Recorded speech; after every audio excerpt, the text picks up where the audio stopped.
சின்ன வயசுல நான் கிளாசிக்கல் ஆடுவேன் இல்லடி, நிறைய பேர் எனக்கு போத்துவாங்க தங்கம்.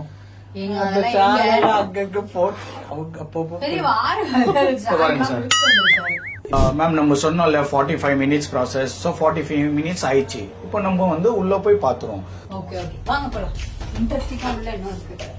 ரொம்ப ஆர்வமா இருக்காரு.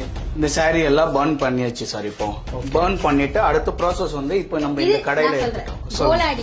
ஆமா கரெக்ட் மேம். உங்க கடைக்கு ஏதாச்சும் ரெப்ரசன்டேட்டிவ் வேணும்னா யூஸ் பண்ணிக்கோங்க. இது ஆக்சுவலா ஷார்ட் புட் மாதிரி இல்ல. ஆமா சார், ஷார்ட் புட் பால் தான். இந்த ஸ்கூல்ல எல்லாம்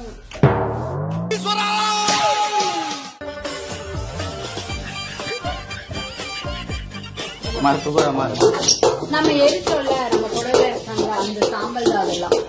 ஆமா, சாம்பல்னா இது வெள்ளி தான் சார். இப்போ இது வந்து இந்த மாதிரி கலரா இருக்கும். சோ இது வந்து நம்ம மூஸ்ல போட்டுட்டு சில கெமிக்கல்ஸ் போடணும். அந்த கெமிக்கல்ஸ் போட்டோம்னா அதுக்கப்புறம் வெள்ளியா இதுல ஜார்ல ஊத்துறோம். அப்பா இது வெள்ளியாப்பா, வெள்ளி.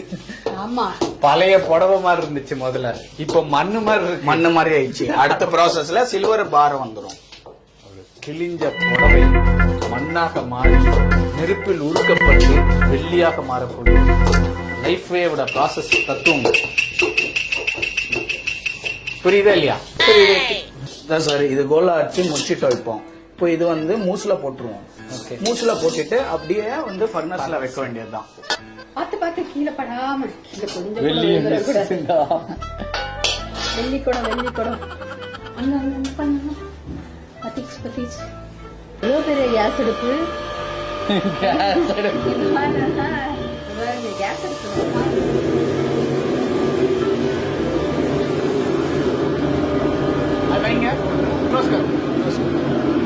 ஓகே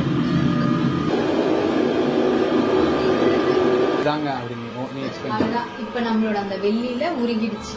வெள்ளி தண்ணியா வரும். வெள்ளி தண்ணி. ஐயோப்பா, இது மாதிரி பயங்கரமா இருக்கு தங்கம்.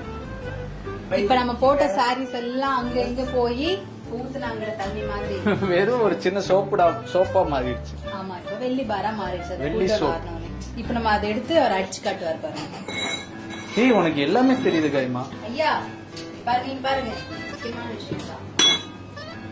கேட்டுதான் அந்த சத்தம். இதுதான் சார் சாரீஸ் மெல்ட் பண்ணி அதுல வந்து சில்வர். இது சூடா இருக்கும் சார். சில்வர் பார். சரியான வெயிட்டா இருக்கு. ஆமா, போன தடவை விட வெயிட் ஜாஸ்தி. அப்போ ஆனா ஒண்ணுங்க, அந்த கிழிஞ்ச புடவைகளுக்குள்ளார இப்படி ஒரு வெள்ளி கல் இருக்குன்னு எனக்கு தெரியவே இல்லை. அதை யார் சொன்னது? அந்த இது இருக்கட்டும். சரி, இப்ப இத வந்து நம்ம உள்ள போயிட்டு வெயிட் பார்த்துட்டு இதுக்கு எவ்வளவு கேஷ் கொடுப்பாங்கன்னு அவர் சொல்லுவாங்க. நான் சொல்றேன். பையா வாங்க. ஏய், கால்ல கில்ல போட்டுக்காத. சோ வெயிட் பாத்துருவோம் சார். பார்த்து அதெல்லாம் ஒண்ணும் ஆகாது சார். இந்த வெயிட் வந்து 708 கிராம்ஸ். 708 கிராம்ஸ். 708. இப்போ உங்களுக்கு எப்படி சார் இது வந்து இதுக்கு கேஷா வேணுமா இல்ல நீங்க வெள்ளியா எடுத்து போறீங்களா? இல்ல கேஷா வேணும். Okay sir. சோ இது 708 into 77 54,500 வருது சார். 54,000 ரூபாய் கிழிஞ்ச புடவைக்கு. சத்தியமா நான் எதிர்பார்க்கல. அதுல இன்னொரு விஷயம் என்னன்னா, அந்த மக்கள் அவங்க நம்ம மாமியார் பாட்டில வந்து அது பத்திரமா வச்சிருந்திருக்காங்க. நான்லாம் வைப்பேனா வைக்க மாட்டேன். பட் இதுக்கப்புறம் வைப்பேன். 54,500 rupees. எப்படி என்னோட சாமர்த்தியம் இல்ல, வேற லெவல். ஆக்சுவலா நம்ம கிட்ட இருந்த பழைய பட்டு புடவைய வச்சு இன்னைக்கு வந்து 54,000 ரூபாய் நம்ம வந்து ஏர்ன் பண்ணிருக்கோம். உண்மையாலுமே பெரிய விஷயம். காயத்ரியோடைய சாமர்த்தியம் தான் நான் சொல்லுவேன்.